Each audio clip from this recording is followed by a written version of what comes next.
went back to 12 for a little bit, and we actually took there was a customer, a kind of a bigger casino player in town who made a bunch of parlays in the high four-figure range, and BYU plus 12 was in a lot of those, so we moved it to 12.5 because of that. So we're at 12.5 now, and I think that this is another one that we might see go up a little bit as we get closer.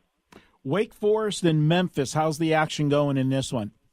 This is a fun one, too, because kind of similar to what I mentioned earlier with that FIU-Toledo game, they laid 3.5 with Memphis right away, and we went to 4, but as soon as we were at 4, they took 4 with Wake Forest. So, you've got some sharps who want to take 4, you've got some who want to lay 3.5, so good two-way action here. I think this is 3.5 seems about right in this one. Really high total here, and they're betting it over 73.5. I can't figure out what's going to happen with the money in the Houston Army game. I thought, Army might get the money because Houston hasn't faced this type of an offense really, and their quarterback got hurt in the last game of the year. But, yeah, I guess there's a lot of support for the other side as well, because I get maybe the idea of a service team laying a good number of points against an explosive offensive team like Houston. Maybe that's got some people convinced the Cougars are the right side. Yeah, what we've seen in this one is people laying the price with Army, but they like Houston on the money line. Okay. So, yeah, so it went from 3 to 3.5 with pretty much right away with Army. It was just probably the opener of 3 was probably a little too low. And we actually had a casino player lay 4 with Army, which is why I went to 5. But the public side seems to actually be Houston plus 160, 170 on the money line. If Army can win this game by 1, 2, or 3 points, we'll be smiling for sure. Merry Christmas, Jason, if that happens. Hey, here's an interesting game. You got Buffalo and Troy. You got Buffalo off that gut-wrenching loss in the MAC championship game. See how they bounce back against Troy. Where's the action? Buffalo opened 2.5 here. We went up to 3, then back down to 2.5, and I thought it was going to go back up to 3, but I was wrong there, because it ended up going back down a little bit more to 1.5. So move on the dog in this one for sure. Now, this game at Hawaii, and it is at Hawaii. They're the home team facing Louisiana Tech. Is this a pros versus Joes game? It is, and this is another one where the line has moved towards the dog. Hawaii opened as a favorite of minus 2.5. They took 2.5, they took 1.5, and they took 1. It's down to pick or Hawaii minus 1 pretty much everywhere. Which is and the public, I think the public is going to end up coming in, taking the quote home team in this one with Hawaii. So we're shaping up to be kind of a pros versus Joes there. Also, this is another one where they're really betting the over, which is 61.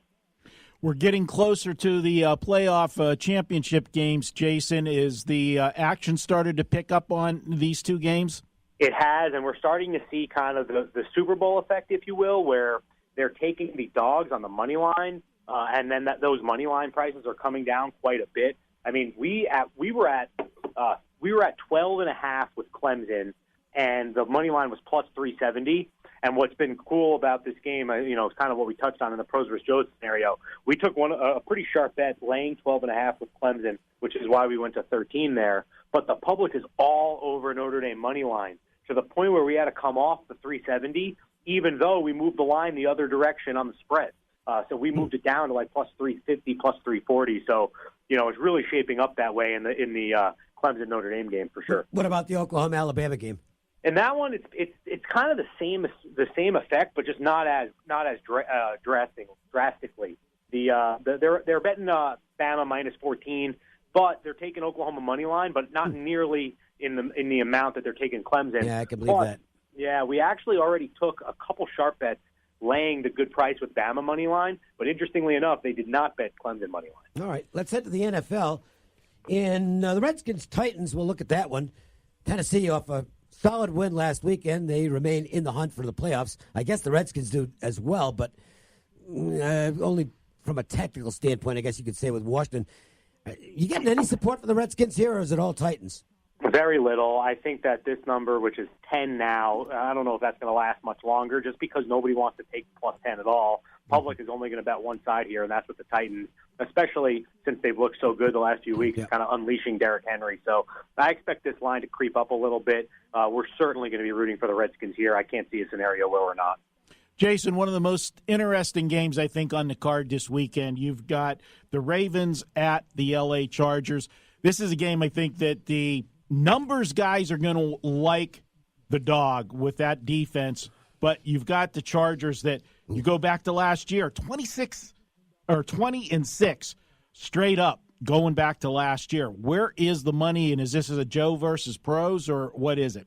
I think, first of all, I think this actually has a chance to be the most bet game of the weekend because, when Sunday comes, we're really getting close to Christmas.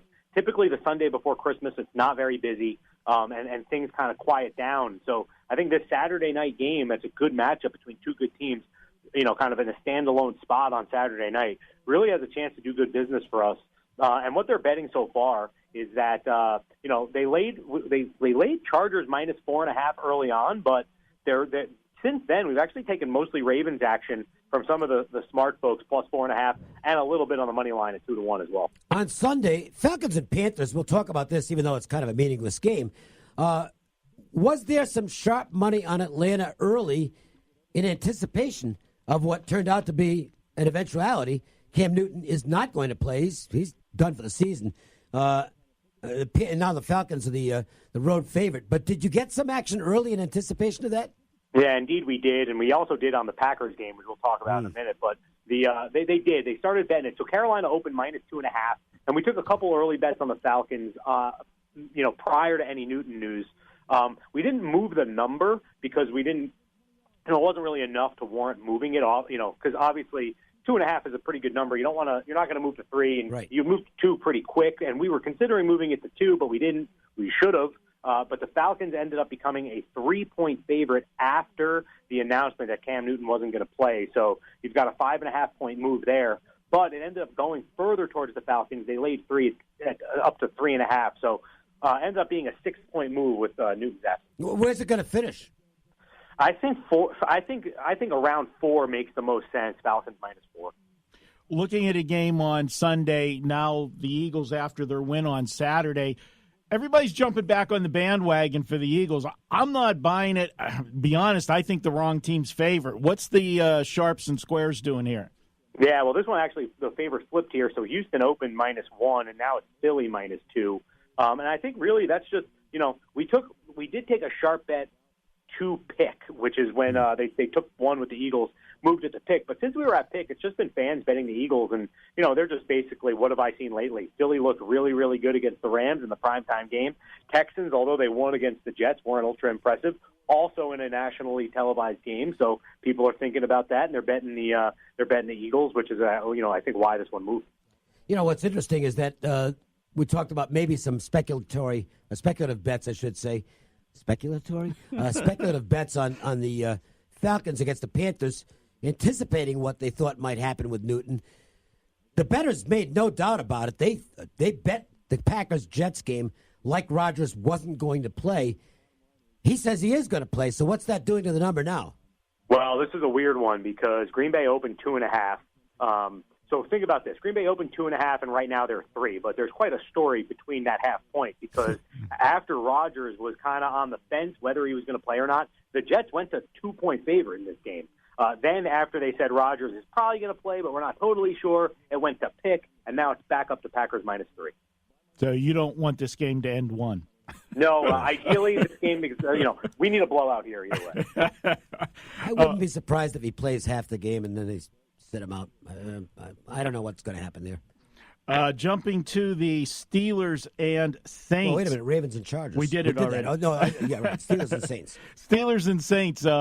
Looking at that one, my Pittsburgh Steelers, Jason, they jumped up and got the game they needed last week, and it was a game I'm sure you guys needed as well. Yeah, the Steelers kind of put the cherry on top of what was a decent day last week on Sunday. And in this one, we actually took a sharp bet taking 6 with the Steelers early in the week down to 5.5. Really good two-way action there.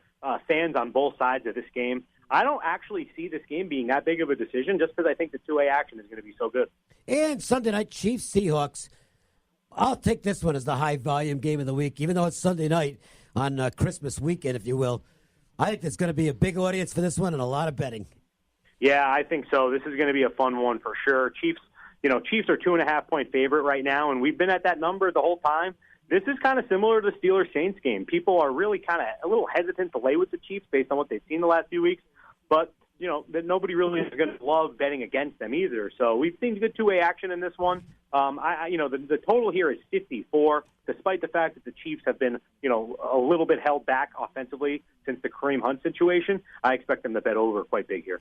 Jason, do you think part of it is waiting to see the outcome of the Charger game Saturday night? Because that changes the complexion of the game for the Chiefs. Absolutely. I mean, if the Chargers win that game, then you figure people to back the Chiefs minus the 2.5 right away. But if the Chargers lose that one, you'd figure that you're getting Seattle at home, and if they, as a dog, which could be a pretty tempting thing if the Chiefs know that the Chargers already lost. Oh, absolutely. So back in the old days, before the age of apps, this actually was a weekend that would be, even though it's a lot of big games, a weekend that might be kind of quiet at the books, and it still might be. But the betting volume's not going to suffer at all, and that's because of the apps. And if you can't make it to the books, hey, you don't have to sweat that. You can still bet your games, and all you got to do is punch them in on the phone, and you're all set to go. And there's exciting news in the world of apps regarding CG Sportsbooks. Yep, actually today we just finished out switching out the system, so we have a new app out there. It's going to be up and running, I would say, probably within 30 to 60 minutes.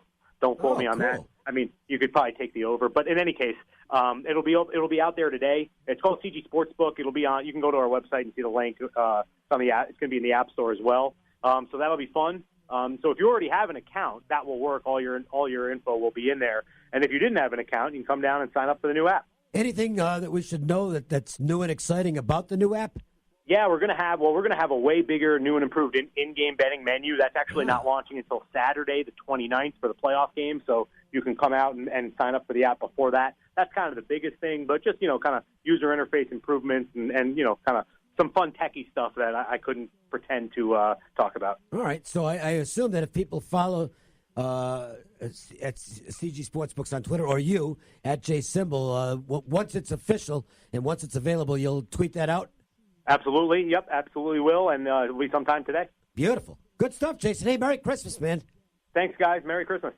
Jason Simbal. That is exciting. I always like those new apps. And more user-friendly is more Cokin-friendly because, well, it just is. I mean, I'm not... I've seen you in action. I'm not the most savvy guy, and the easier it is for me to navigate, the more I like it. All right, we'll take a break. We come back, and we'll get you our Joe's Angle of the Day. We will also get you in touch with Mark Borchard from ClearData Sports, brand new college basketball model they're very excited about. The Las Vegas Sports Line. eBuyHouse.com is here. America's biggest gift from Santa is coming Christmas. The way you buy, sell, and rent real estate has changed forever. eBuyHouse.com is a real estate trading platform. Our users buy and sell their homes without a realtor. Log on to eBuyHouse.com or download our app and save. I wish dating was as easy as finding a vehicle at Findlay Kia. No pressure, no hassles, just straightforward answers and complimentary popcorn. Findlay Kia is the highest rated Kia dealer in Las Vegas. For the best customer care, come see a Kia. Findlay Kia. A staple within the heart of Fremont, the Golden Nugget is waiting for you. With one of the most player-friendly sportsbooks in town, the Golden Nugget has unbelievable dining. Try world-class restaurants such as the Chart House, Grotto Italian Restaurante, Vic and Anthony Steakhouse, and the Cadillac Mexican Kitchen and Tequila Bar. Golden Nugget Las Vegas has raised the standard for entertainment in downtown Las Vegas with its acclaimed 52 Fridays concert series. For more info, go to goldennugget.com/Las Vegas. On Fremont, the Golden Nugget, the ultimate destination in Las Vegas. Cliff Miller with me, Dave Cokin. We're talking about what's happening at MJ Christensen at Boca Park. And let's talk about diamonds because they're a girl's best friend and they're also the most intimidating thing in the world for guys. They see a GSI 1 carat and one's $4,000 and one's $14,000. And they don't understand why. That's why people are flooding into MJ, because we'll sit you down and educate you and help you select the perfect diamond for your occasion. MJ Christensen, something for everyone this holiday season. Located at Boca Park. I'm attorney Glenn Lerner. If you've been hurt in a wreck, beware of insurance companies offering small checks. They try to press you to settle too soon and for too little money. At my office, we turn low settlement offers into big checks, and you don't pay us anything until you win your case. We'll fight hard to get you all the money you deserve and keep you out of the courtroom. Hurt in a wreck and need a check? Call 877-1500. The call is free, the consultation is free, and the advice is free. Glenn Lerner is the way to go. Call 877-1500. Message and data rates may apply. Individual results may vary. See website for details. But hey, I'm buying a huge flat screen TV so I can finally see it without my glasses. Why not